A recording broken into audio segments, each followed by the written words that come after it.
Dans cette vidéo, on va essayer de comprendre pourquoi on a modélisé une action mécanique par une force et comment utiliser cette modélisation dans des cas concrets afin d'étudier les actions sur un système.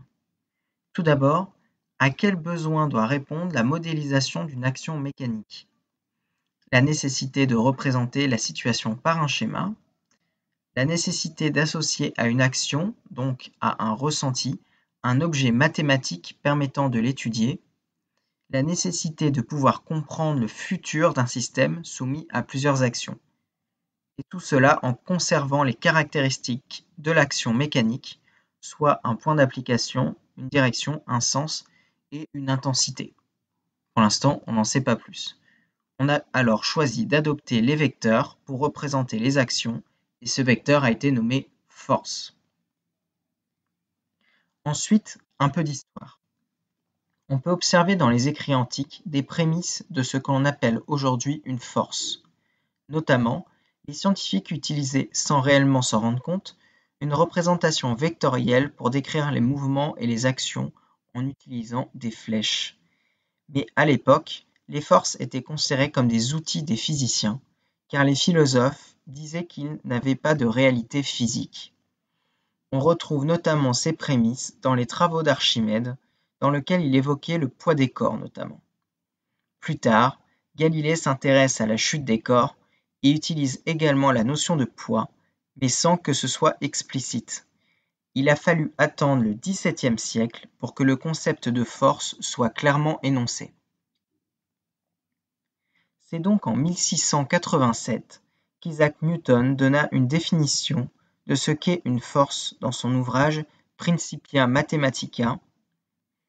La force imprimée est l'action par laquelle l'état du corps est changé, soit que cet état soit le repos ou le mouvement uniforme en ligne droite. Cette force consiste uniquement dans l'action et elle ne subsiste plus dans le corps dès que l'action vient à cesser. C'est cette définition d'Isaac Newton que l'on considère encore aujourd'hui comme l'une des définitions d'une force en mécanique classique. Comment représente-t-on une force? La réponse est à l'aide d'un vecteur qui possède 4 caractéristiques. Le point d'application, donc le point où est exercée l'action mécanique. Ensuite, une direction, qui est la direction de l'action mécanique. Un sens, qui est le sens de l'action mécanique. Et une norme, ou une valeur, qui est proportionnelle à la valeur de la force en Newton. Prenons un cas dans le 7e art, le film Hunger Games. On voit souvent Katniss tirer à l'arc. Essayons de représenter la force exercée par Katniss pour bander son arc.